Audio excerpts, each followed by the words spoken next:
지금 앉아 계신 그 아파트 10년 뒤에 냉장고보다 못한 가격이 될 수도 있습니다. 무슨 소리야 싶으시죠? 그런데 이건 공포 마케팅이 아니라 수요가 사라지는 구조 이야기입니다. 딱 3분만 들어보세요. 제가 오늘 딱 두 가지만 보여드리겠습니다. 첫째는 집을 살 사람이 줄어드는 속도와 둘째는 집을 짓는 비용이 무너지는 속도입니다. 그리고 영상 끝에는 내 집이 살아남는 집인지 무너지는 집인지 체크리스트를 드릴게요. 지금 바로 여러분 집부터 점검하셔야 합니다. 좀 전에 제가 드린 말씀 믿기 싫으시죠? 저도 압니다. 이 말이 얼마나 황당하게 들리는지. 우리 부모님 세대부터, 아니 그 윗세대부터 귀에 못이 박히도록 들어온 말이 있습니다. 땅은 배신하지 않는다. 부동산은 절대 망하지 않는다. 집은 사두면 무조건 오른다. 이게 우리 세대의 신앙이었습니다. 종교보다 더 굳건했던 믿음이었어요. 그런데 오늘 저는 그 신앙에 금이 가기 시작했다는 이야기를 해야 합니다. 아니, 금이 가는 정도가 아닙니다. 곧 산산조각 날 수도 있다는 경고를 드려야 합니다. 제가 왜 이런 불편한 이야기를 꺼내느냐고요? 여러분을 불안하게 만들려는 게 아닙니다. 오히려 그 반대예요. 미리 알아야 대비할 수 있기 때문입니다. 태풍이 온다는 걸 알면 창문을 닫고 대피할 수 있잖아요. 모르고 있다가 맞으면 그게 진짜 재앙입니다. 자, 본격적인 이야기에 들어가기 전에 한 사람을 소개해 드리겠습니다. 이 사람의 행동을 보시면 제가 왜 이런 이야기를 하는지 감이 오실 겁니다. 일론 머스크. 이름 들어보셨죠? 테슬라 전기차 만드는 사람, 스페이스X로 로켓 쏘는 사람, 요즘은 인공지능 회사도 하고 뇌에 칩 심는 회사도 하는 세계에서 가장 부자인 사람 중 한 명입니다. 한때는 세계 1위 부자였죠. 이 사람이 어디에 사는지 아십니까? LA에 있는 초호화 저택? 뉴욕 맨해튼 펜트하우스? 아닙니다. 이 사람은 텍사스에 있는 작은 조립식 주택에 삽니다. 우리 돈으로 약 5천만 원짜리 집이에요. 잠깐 다시 말씀드릴게요. 전 세계에서 손꼽히는 부자가 5천만 원짜리 조립식 집에 산다고요. 왜 그럴까요? 돈이 없어서? 말도 안 되죠. 이 사람 재산이 수백조 원입니다. 서울에 있는 가장 비싼 빌딩을 통째로 사도 남는 돈이에요. 그런데 굳이 5천만 원짜리 작은 집을 선택했습니다. 여기서 우리는 한 가지 질문을 던져야 합니다. 세상에서 가장 똑똑하고 가장 미래를 잘 내다보는 사람이 왜 집에 투자하지 않는 걸까? 머스크가 한 말이 있습니다. 그는 이렇게 예언했어요. 주거 비용은 결국 원자재 가격 수준으로 떨어질 것이다. 거의 영원에 가까워질 것이다. 처음 들으면 미친 소리 같죠? 집값이 영원이 된다고? 서울 아파트가 수십억 원 하는데? 그런데 이 사람이 그냥 허황된 소리를 하는 사람이 아닙니다. 테슬라를 만들 때도 다들 전기차는 절대 안 된다고 했어요. 로켓을 재활용한다고 했을 때도 다들 비웃었습니다. 그런데 다 해냈잖아요. 그러면 머스크는 왜 집값이 영원에 수렴한다고 했을까요? 그가 보고 있는 미래는 뭘까요? 답은 로봇입니다. 테슬라에서 만들고 있는 인간형 로봇 옵티머스 들어보셨나요? 사람처럼 생긴 로봇인데 두 발로 걷고 두 손으로 물건을 짚고 사람이 하는 일을 대신할 수 있도록 설계됐습니다. 이 로봇이 뭘 할 수 있게 될지 아십니까? 청소? 빨래? 물론 그것도 합니다. 그런데 더 중요한 게 있어요. 집을 짓습니다. 지금 건축 현장에 가보세요. 벽돌 쌓고 콘크리트 붓고 철근 엮는 사람들이 있습니다. 이 인건비가 건축비의 40% 이상을 차지합니다. 집 한 채 짓는 데 드는 돈의 거의 절반이 사람 품삯이라는 거예요. 그런데 로봇이 이 일을 대신하면 어떻게 될까요? 로봇은 월급을 안 받습니다. 야근 수당도 없고 주휴 수당도 없고 산재 보험도 필요 없어요. 24시간 일해도 불평 안 합니다. 실수도 안 하고 술 먹고 다음날 결근하는 일도 없습니다. 건축비의 40%가 사라지면 집값이 어떻게 되겠습니까? 뚝 떨어지겠죠? 그런데 여기서 끝이 아닙니다. 3D 프린팅 기술이라는 게 있습니다. 거대한 프린터로 집을 찍어내는 기술이에요. 농담이 아닙니다. 이미 실용화되고 있어요. 미국에서는 3D 프린터로 24시간 만에 집 한 채를 완성한 사례가 있습니다. 멕시코에서는 빈민들을 위해 3D 프린팅 주택 마을을 만들었어요. 두바이는 2030년까지 새 건물의 25%를 3D 프린팅으로 짓겠다고 선언했습니다. 3D 프린터가 콘크리트를 층층이 쌓아서 벽을 만들고 지붕을 올리고 집 한 채가 뚝딱 완성됩니다. 사람 손은 최소한만 필요해요. 비용이 기존 건축의 절반 이하로 떨어집니다. 로봇이 짓고 3D 프린터가 찍어내고 이게 합쳐지면 어떻게 되겠습니까? 머스크가 말한 대로 집값이 원자재 가격 수준으로 떨어질 수 있다는 겁니다. 콘크리트값, 철근값, 유리값. 그게 집값의 전부가 되는 거예요. 자, 여기서 우리나라 현실을 한번 보겠습니다. 서울에 있는 30년 된 아파트.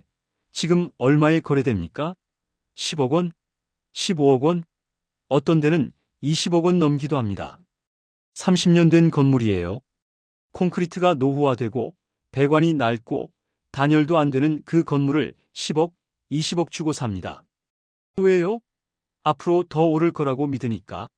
재건축되면 대박 날 거라고 기대하니까. 그런데 잠깐 생각해 보세요. 로봇이 3일 만에 새 집을 지어주는 세상이 오면 30년 된 낡은 아파트를 누가 10억 주고 사겠습니까? 새 집을 1억에 지을 수 있는데 헌 집을 10억 주고 살 사람이 어디 있겠어요? 이게 바로 머스크가 집을 사지 않는 이유입니다. 미래를 보는 거예요. 지금 비싼 돈 주고 집을 사봐야 10년 뒤에는 그 가치가 폭락할 걸 알고 있는 겁니다. 여러분, 불편하시죠? 저도 압니다. 듣기 싫은 이야기인 거. 평생 모은 돈으로 산 집인데 그게 휴지 조각이 될 수도 있다니. 화가 나실 수도 있어요. 그런데 저는 여러분의 기분을 맞춰드리려고 이 자리에 있는 게 아닙니다. 진실을 말씀드리려고 있는 겁니다. 한 가지 더 말씀드릴게요. 로봇과 3D 프린터만 문제가 아닙니다. 더 근본적인 문제가 있어요. 인구입니다. 우리나라 합계 출산율이 지금 얼마인지 아십니까? 0.7명대입니다. 세계 최저예요. OECD 국가 중 꼴찌인 정도가 아니라 전 세계에서 가장 낮습니다. 0.7명이 뭔 뜻이냐면 여성 한 명이 평생 낳는 아이가 평균 0.7명이라는 겁니다. 한 명도 안 낳는다는 거예요. 부부 두 사람이 아이를 한 명도 안 낳으면 다음 세대 인구는 절반으로 줄어듭니다. 그 다음 세대는 또 절반, 그 다음은 또 절반. 지금 우리나라 인구가 5천만 명 조금 넘습니다. 이 추세가 계속되면 2100년에는 2천만 명 아래로 떨어진다는 예측이 있어요. 절반도 안 남는다는 겁니다. 인구가 줄면 뭐가 문제냐고요? 집을 살 사람이 없어집니다. 지금 서울 아파트가 비싼 이유가 뭡니까? 다들 서울에서 살고 싶어 하니까요.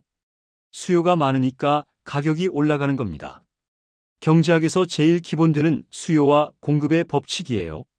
그런데 인구가 절반으로 줄면 집을 살 사람도 절반으로 줄어요. 수요가 반토막 나는데 가격이 유지될 수 있겠습니까? 우리보다 먼저 이 길을 걸어간 나라가 있습니다. 바로 옆 나라 일본이에요. 일본에 아키아라는 게 있습니다. 빈집이라는 뜻이에요. 일본에 지금 빈집이 몇 채나 있는지 아십니까? 900만 채가 넘습니다. 전체 주택의 13%가 비어 있어요. 일본 시골에 가면 멀쩡한 집이 100만 원, 200만 원에 나옵니다. 어떤 건 공짜로 준다고 해도 안 가져가요. 왜요? 살 사람이 없으니까.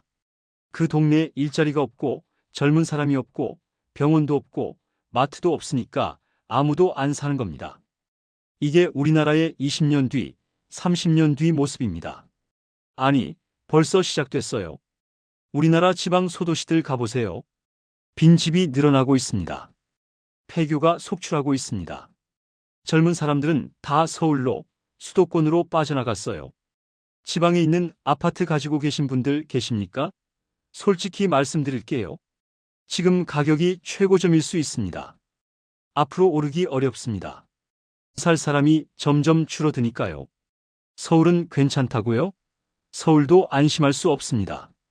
물론 서울은 지방보다는 낫습니다.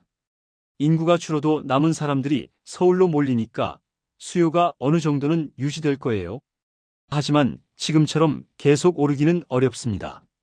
그리고 서울 안에서도 양극화가 심해질 겁니다. 강남, 용산, 마포 같은 핵심 지역은 버틸 수 있겠지만 외곽 지역은 지방과 비슷한 운명을 맞을 수 있어요. 여러분이 가지고 계신 집이 어디에 있는지가 중요합니다. 모든 부동산이 똑같은 게 아니에요. 어떤 건 살아남고 어떤 건 무너집니다. 그 차이를 알아야 대비할 수 있습니다. 자, 여기서 한 가지 더 말씀드릴 게 있어요.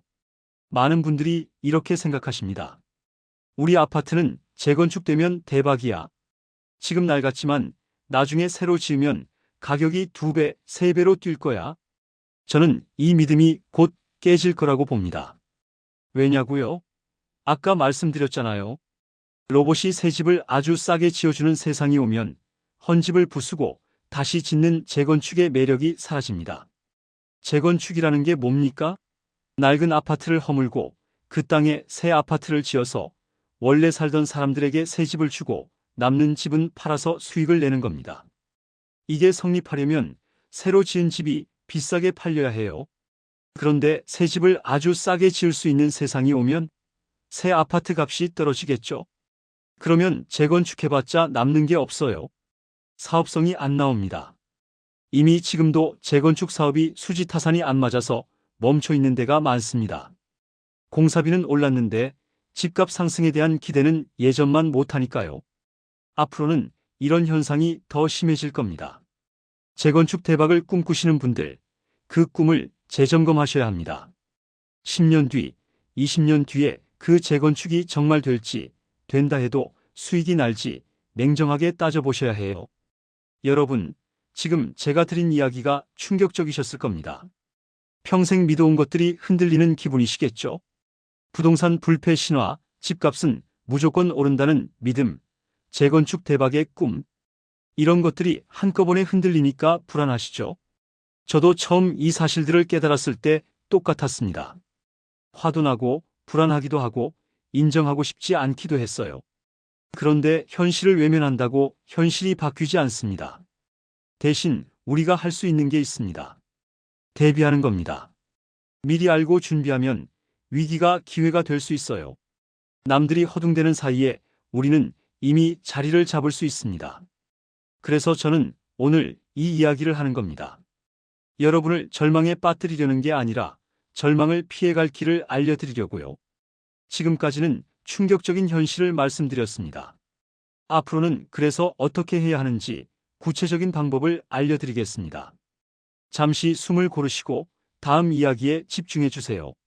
자, 이제 본격적으로 콘크리트의 몰락에 대해 이야기해 보겠습니다. 제가 아까 아파트가 냉장고보다 못한 취급을 받을 거라고 했죠. 그게 무슨 뜻인지 설명드릴게요. 냉장고를 생각해 보세요. 30년 된 냉장고를 지금 쓰시는 분 계십니까? 거의 없을 겁니다. 냉장고는 오래 쓰면 효율이 떨어지고 고장도 잘 나고 새 기능도 없으니까 10년쯤 되면 새로 바꿉니다. 아무도 30년 된 냉장고를 비싼 값에 사지 않아요. 중고 가전 시장에서도 안 쳐줍니다. 그런데 아파트는요? 30년 된 아파트가 10억 원, 15억 원에 거래됩니다. 왜요? 앞으로 더 오를 거라는 기대 때문에. 재건축되면 대박 날 거라는 기대 때문에. 만약 그 기대가 사라지면 어떻게 될까요? 아파트도 냉장고처럼 되는 겁니다. 낡으면 가치가 떨어지고 오래되면 버려지는 소모품이 되는 거예요. 건물이라는 게 원래 그렇습니다. 콘크리트는 시간이 지나면 노후화됩니다. 철근은 녹슬고 배관은 막히고 단열재는 성능을 잃어요. 새 집과 헌집은 차이가 클 수밖에 없습니다. 지금까지 헌집도 비쌌던 이유는 집값이 계속 오를 거라는 기대가 있었기 때문입니다. 오늘 10억에 사면 내년에 12억이 되고 5년 뒤에는 20억이 될 거라고 믿었으니까요. 그 기대가 헌집에도 프리미엄을 붙여준 겁니다. 그런데 그 기대가 사라지면 헌집은 그냥 낡은 건물일 뿐입니다. 새 집보다 불편하고 유지비도 많이 들고 살기도 불편한 그냥 오래된 건물이에요. 여러분, 가전제품은 사면 바로 감가상각이 시작됩니다. 100만 원짜리 TV를 사면 사는 순간부터 가치가 떨어지기 시작해요. 1년 지나면 70만 원, 3년 지나면 30만 원, 5년 지나면 거의 가치가 없어집니다. 자동차도 마찬가지예요. 새 차를 출고하면 그 순간부터 중고차가 됩니다. 매년 가치가 떨어지죠. 그런데 이상하게도 부동산만큼은 이 법칙이 적용 안 된다고 믿어왔어요. 집은 사면 오른다. 건물은 낡아도 땅값이 있으니까 괜찮다. 이렇게 생각해왔습니다. 과연 그럴까요? 건물 자체는 분명히 감가상각됩니다. 콘크리트 건물의 법정 내용 연수가 40년이에요. 40년이 지나면 건물의 장부상 가치는 0원이 됩니다. 물론 실제로 쓸 수 있는 기간은 더 길 수 있지만 건물이 낡는 건 분명한 사실입니다. 지금까지는 땅값 상승이 건물의 노후화를 상쇄하고도 남았습니다. 건물은 낡아도 땅값이 올라서 전체 집값은 올랐어요. 그래서 부동산 불패 신화가 성립했던 겁니다. 그런데 인구가 줄면 땅값도 떨어집니다. 살 사람이 없는데 땅값이 오를 리가 없잖아요. 그러면 건물의 노후화를 상쇄할 수단이 사라지는 겁니다. 건물은 낡아서 가치가 떨어지는데 땅값도 안 오르거나 떨어지면 집값은 떨어질 수밖에 없습니다. 아까 일본 이야기를 했는데 조금 더 자세히 말씀드릴게요. 일본의 빈집, 아키아가 900만 채라고 했죠. 이 숫자가 앞으로 더 늘어납니다. 2033년에는 2천만 채가 넘을 거라는 예측이 있어요. 전체 주택의 30%가 빈집이 된다는 겁니다. 일본 시골 마을에 가면 정말 기이한 풍경을 볼 수 있습니다. 멀쩡한 2층 단독주택이 100만 원에 나와요. 우리 돈으로 100만 원입니다. 커피 몇 잔 값으로 집 한 채를 살 수 있어요. 그런데도 안 팔립니다. 왜요? 그 집을 사봤자 거기서 살 수가 없으니까요. 일자리가 없어요. 병원도 멀어요. 마트도 없어요. 학교는 폐교됐어요. 교통도 불편해요. 그러니까 아무리 싸도 안 사는 겁니다. 공짜로 주겠다고 해도 안 받아요. 왜냐하면 집을 소유하면 세금을 내야 하고 관리도 해야 하니까요. 차라리 안 받는 게 나은 거예요. 이게 극단적인 경우고 도쿄는 괜찮지 않냐고요? 도쿄도 예외가 아닙니다. 도쿄 외곽 지역, 통근 거리 1시간 넘는 곳들은 집값이 30년 전보다 떨어졌습니다. 일본 버블 시절 정점에 산 사람들은 원금도 회복 못했어요. 30년이 지났는데도요. 물론 도쿄 중심부는 버텼습니다. 미나토구, 시부야구 같은 핵심 지역은 지금도 비싸요. 하지만 전체적으로 보면 일본 부동산은 30년 동안 침체였습니다. 잃어버린 30년이라고 하잖아요. 그 30년 동안 일본 집값은 안 올랐습니다. 우리나라가 그 길을 따라가고 있다는 겁니다. 아니, 우리나라는 더 빠를 수 있어요. 왜냐하면 우리나라 출산율이 일본보다 더 낮으니까요. 일본은 그래도 1.2명 정도는 유지했어요. 우리는 0.7명대입니다. 인구 감소 속도가 일본보다 훨씬 빠를 겁니다. 2024년에 우리나라에서 태어난 아기가 사상 처음으로 20만 명 아래로 떨어졌습니다. 20년 전에는 한 해에 50만 명 넘게 태어났어요. 절반도 안 되는 거예요. 이 아이들이 자라서 집을 살 나이가 되면 몇 년 뒤일까요? 25년에서 30년 뒤입니다. 그때가 되면 집을 살 수 있는 젊은 인구가 지금의 절반도 안 된다는 겁니다. 수요가 반토막 나는데 집값이 버틸 수 있겠습니까? 지금 지방 중소도시 이야기 조금 더 해볼게요. 우리나라 228개 시군구 중에서 인구 소멸 위험 지역으로 분류된 곳이 100개가 넘습니다. 전체의 절반 가까이가 인구 소멸 위험이라는 거예요. 인구 소멸이 뭐냐면 그 지역의 젊은 여성이 너무 없어서 아이가 태어나지 않고 결국 지역 자체가 사라질 위험이 있다는 뜻입니다. 20년, 30년 뒤에는 그 지역에 사람이 거의 안 살 수도 있다는 거예요. 이런 지역에 아파트 가지고 계신 분들 정말 심각하게 고민하셔야 합니다. 지금이 팔 수 있는 마지막 기회일 수도 있어요. 나중에는 팔고 싶어도 살 사람이 없을 수 있습니다. 저도 아는 분 중에 지방 소도시에 아파트 투자하셨다가 낭패 보신 분이 계세요? 2010년대 초반에 분양받았는데 그때는 그래도 신도시 개발이니 뭐니 해서 기대가 있었대요. 10년 지난 지금 어떻게 됐냐면 분양가도 회복 못했습니다. 팔려고 내놔도 1년이 넘도록 매수자가 안 나타나요. 결국 전세를 놓고 계신데 전세 세입자 구하기도 쉽지 않대요. 지역 인구 자체가 줄고 있으니까요. 관리비랑 세금 내고 나면 남는 게 없다고 한숨을 쉬시더라고요. 이게 남의 이야기가 아닙니다. 지방에 부동산 가지고 계신 분들 중에 비슷한 처지인 분들 많으실 겁니다. 자, 그러면 서울은 정말 안전한지 이야기해 볼게요. 많은 분들이 이렇게 생각하십니다. 지방은 그렇다 쳐도 서울은 괜찮아. 다들 서울로 몰리니까 서울 집값은 계속 오를 거야. 틀린 말은 아닙니다. 인구가 줄어도 남은 인구가 서울로 집중될 가능성이 높아요. 일자리가 서울에 많으니까요. 그래서 서울은 지방보다 오래 버틸 겁니다. 하지만 영원히 버티지는 못합니다. 첫째, 전체 인구가 줄면 서울로 몰려올 인구 자체도 줄어요. 지방에서 서울로 왔던 젊은이들이 점점 줄어든다는 겁니다.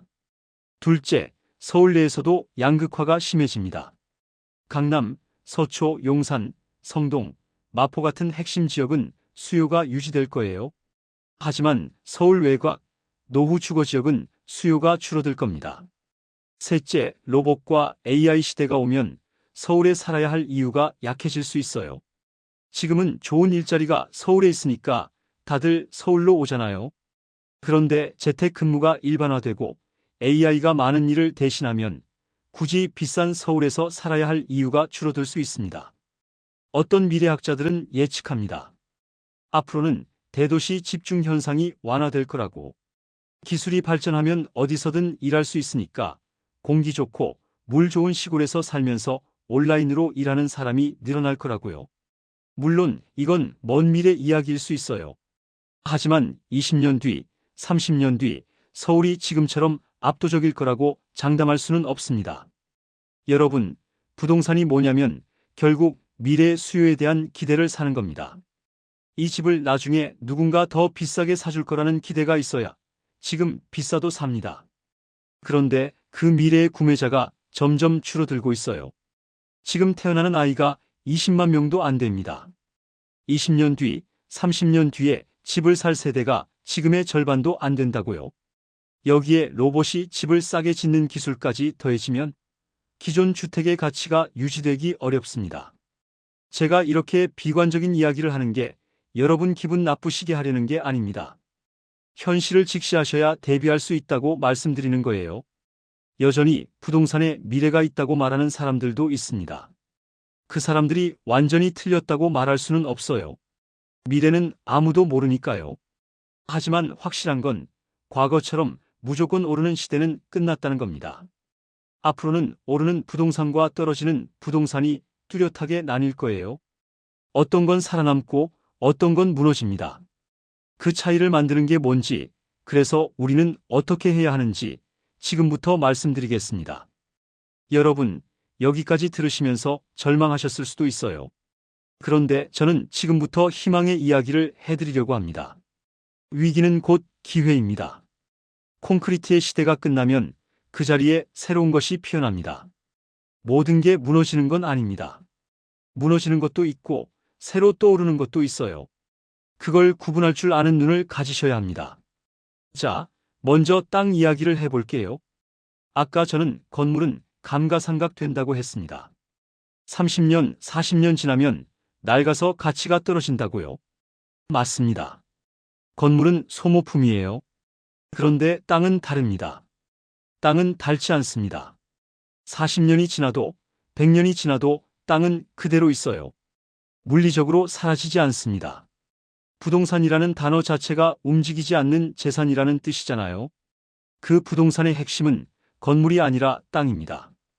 그래서 예로부터 지혜로운 사람들은 건물보다 땅을 중시했습니다. 건물은 짓고 허물 수 있지만 땅은 만들 수 없으니까요. 그런데 여기서 중요한 게 있어요. 모든 땅이 다 가치 있는 건 아닙니다. 어떤 땅이냐가 중요합니다. 지금까지는 역세권이 최고였습니다.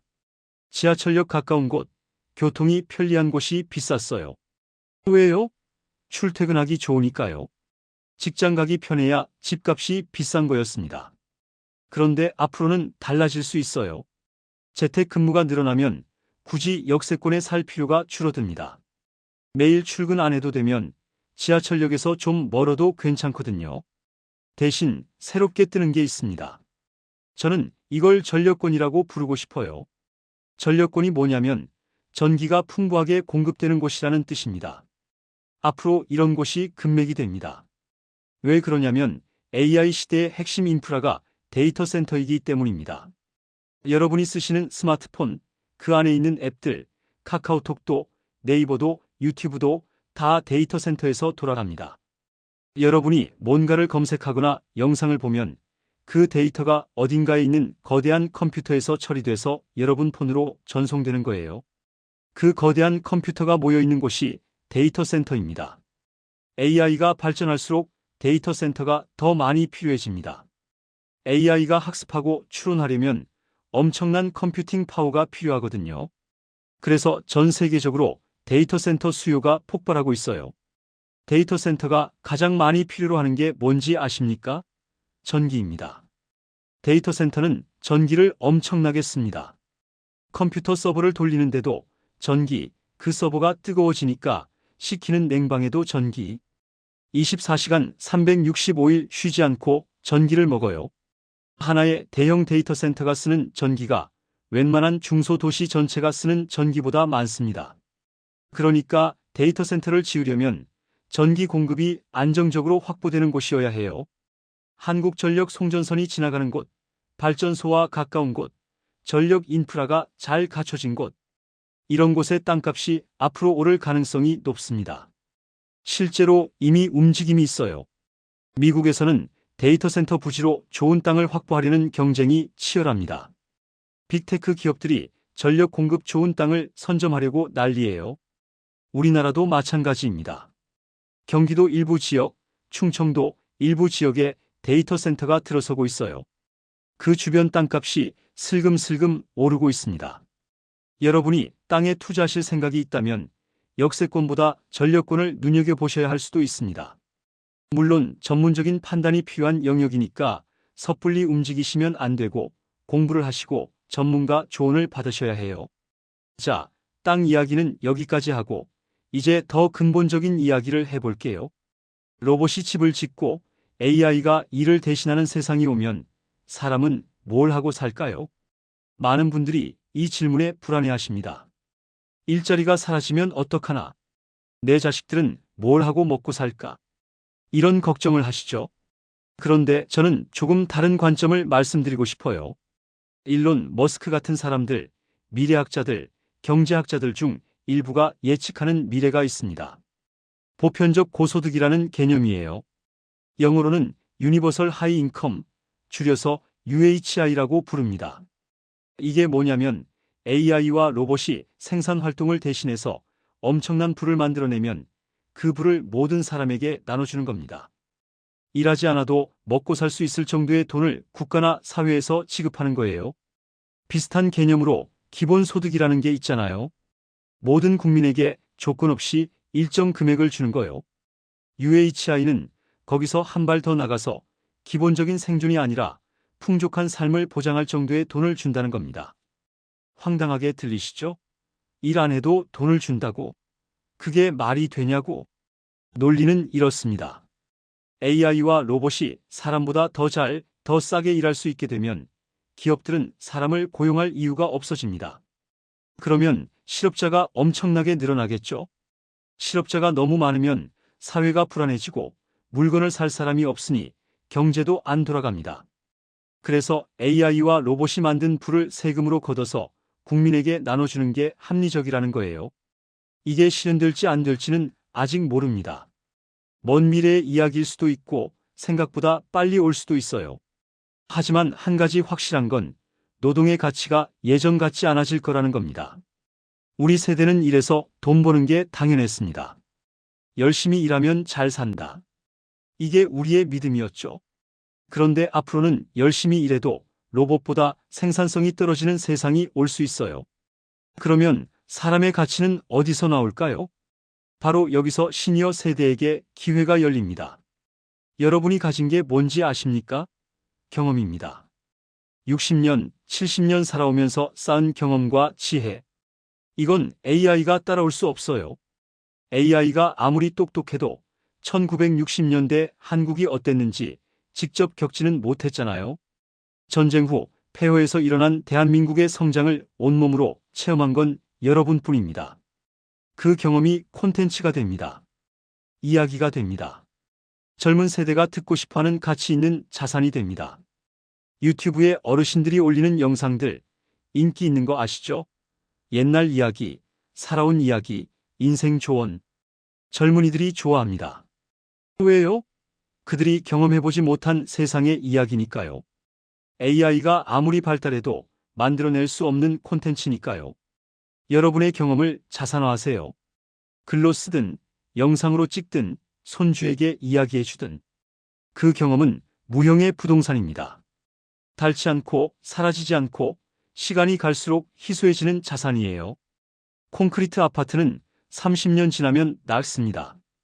그런데 1970년대의 기억은 30년 지나면 더 귀해집니다. 어떤 게 진짜 자산입니까? 저는 여러분께 이렇게 말씀드리고 싶어요. 부동산에 모든 걸 걸지 마세요. 건물에 집착하지 마세요. 대신 닳지 않는 자산을 키우세요. 여러분의 이야기, 여러분의 관계, 여러분의 건강. 이게 진짜 자산입니다. 자, 이제 마지막 파트입니다. 그래서 어떻게 해야 하느냐? 구체적인 생존 전략 5가지를 말씀드리겠습니다. 첫 번째, 부동산 다이어트입니다. 여러분이 가지고 계신 부동산 목록을 한번 쭉 점검해 보세요. 등기부등본을 펴보세요. 이 집이 정말 미래에도 가치가 있을지 냉정하게 판단해 보세요.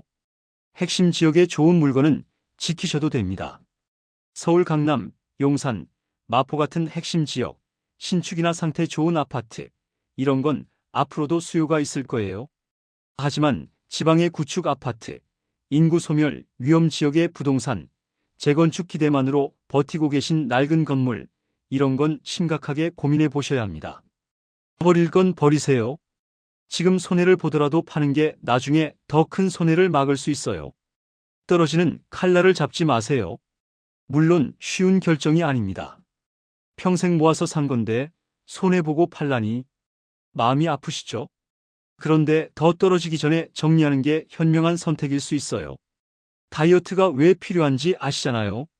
몸이 무거우면 움직이기 힘들잖아요. 부동산도 마찬가지입니다.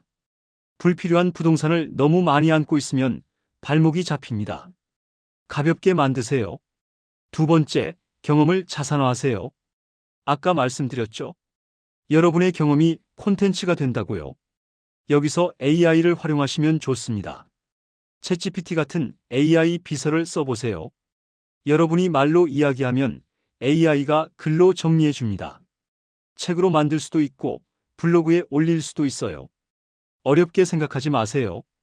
손주한테 카톡 보내듯이 AI한테 말하면 됩니다. 나 어렸을 때 이런 일이 있었어 하고 말하면 AI가 그걸 정리해 줍니다. 유튜브 영상 만드는 것도 생각보다 쉬워졌어요. 스마트폰 하나면 됩니다. 그냥 카메라 켜고 이야기하세요. 편집은 앱이 알아서 해줍니다. 여러분의 이야기는 가치가 있습니다. 그 가치를 세상에 내놓으세요. 세 번째, 건강에 투자하세요. 이게 가장 중요합니다. 건강 잃으면 다 소용없어요.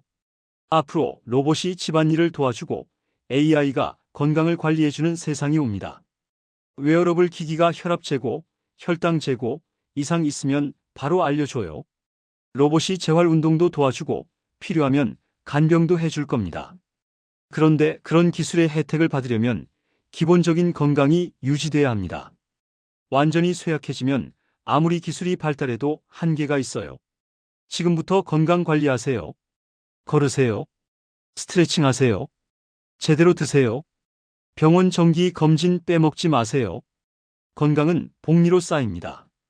오늘 운동 10분 한 게 10년 뒤에 큰 차이를 만들어요. 반대로 오늘 게을리 한 게 10년 뒤에 큰 대가로 돌아올 수 있고요. 콘크리트 아파트에 투자할 돈이 있으면 그 돈으로 건강에 투자하세요. 좋은 음식 드시고 운동 배우시고 정기 검진 받으세요. 이게 진짜 수익률 높은 투자입니다. 네 번째, 관계를 가꾸세요. 인간은 사회적 동물입니다. 혼자서는 살 수 없어요. 아무리 로봇이 발달하고 AI가 똑똑해져도 사람과 사람 사이의 관계는 대체할 수 없습니다. 나이 들수록 관계가 더 중요해집니다. 친구가 있어야 하고, 가족과 연결돼 있어야 하고, 이웃이 있어야 해요. 은퇴하고 집에만 계시면 안 됩니다. 밖에 나가세요. 사람 만나세요. 동호회 활동하시든, 봉사활동하시든, 뭐라도 하세요. 관계는 건강과도 연결됩니다. 사회적으로 고립된 노인은 치매에 걸릴 확률이 높아요. 우울증에 걸릴 확률도 높고요.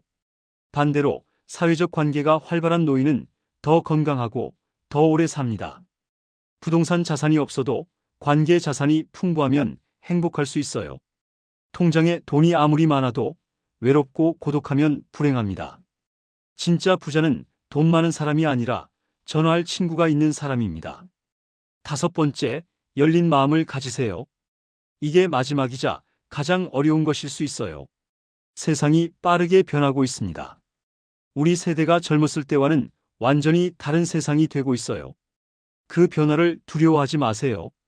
거부하지 마세요. 받아들이세요. 젊은 사람들이 하는 거 이해 안 된다고 무시하지 마세요. 배우려고 하세요. 물어보세요. 그게 멋진 거예요. 나이 들어서도 배우려는 자세가 있다는 게 AI가 무서우시다고요? 무서워하지 마세요. 써보세요. 익숙해지세요. 여러분 젊었을 때 컴퓨터 처음 나왔을 때도 무서웠잖아요. 인터넷 처음 나왔을 때도 뭔지 몰랐잖아요. 그런데 다 적응하셨잖아요. AI도 마찬가지입니다. 어렵지 않아요. 하면 됩니다. 변화를 기회로 삼는 사람과 변화에 저항하는 사람. 결과는 뻔합니다. 변화를 받아들이는 사람이 살아남습니다. 자, 5가지 정리해드렸습니다. 부동산 다이어트, 경험의 자산화, 건강 투자, 관계 가꾸기, 열린 마음. 이 5가지를 기억하세요. 여러분, 오늘 긴 이야기 들어주셔서 감사합니다. 저는 오늘 불편한 이야기를 많이 했습니다. 부동산 불패 신화가 끝나간다고, 아파트가 냉장고처럼 될 수 있다고, 재건축은 거짓말일 수 있다고, 듣기 싫으셨을 수도 있어요. 그런데 저는 여러분을 겁주려고 이 이야기를 한 게 아닙니다. 여러분이 더 나은 결정을 하실 수 있도록 도와드리고 싶었던 겁니다. 세상이 변합니다. 빠르게 변합니다. 그 변화에 적응하는 사람이 살아남습니다. 적응하지 못하는 사람은 도태됩니다. 냉정하지만 현실입니다. 하지만 저는 여러분을 믿습니다. 우리 세대가 얼마나 강인한 세대인지 알잖아요. 전쟁의 폐허에서 일어나 세계 10위권 경제 대국을 만든 세대예요. IMF 외환위기도 넘겼고 코로나 팬데믹도 넘겼습니다. 그 정도 역경을 이겨낸 세대가 로봇 몇 대 무서워서 못 이기겠습니까? 이길 수 있어요. 적응할 수 있어요. 오히려 젊은 세대보다 더 지혜롭게, 더 단단하게 이 변화를 넘어갈 수 있습니다. 다만 방향을 바꿔야 합니다. 콘크리트에 집착하던 눈을 돌려서 새로운 가치를 봐야 합니다. 건물이 아니라 땅을 봐야 하고 부동산 자산이 아니라 경험과 관계와 건강이라는 자산을 봐야 합니다. 마지막에 웃는 자는 콘크리트를 가진 자가 아닙니다. 마지막에 웃는 자는 건강과 스토리를 가진 자입니다. 여러분의 건강을 응원합니다. 여러분의 이야기를 응원합니다. 여러분의 남은 인생이 지금까지보다 더 빛나기를 진심으로 바랍니다. 오늘 영상 유익하셨다면 주변에 공유해 주세요. 비슷한 고민하시는 분들께 도움이 될 겁니다. 다음에 또 좋은 이야기로 찾아뵙겠습니다. 여러분 모두 건강하시고 행복하시길 바랍니다. 감사합니다.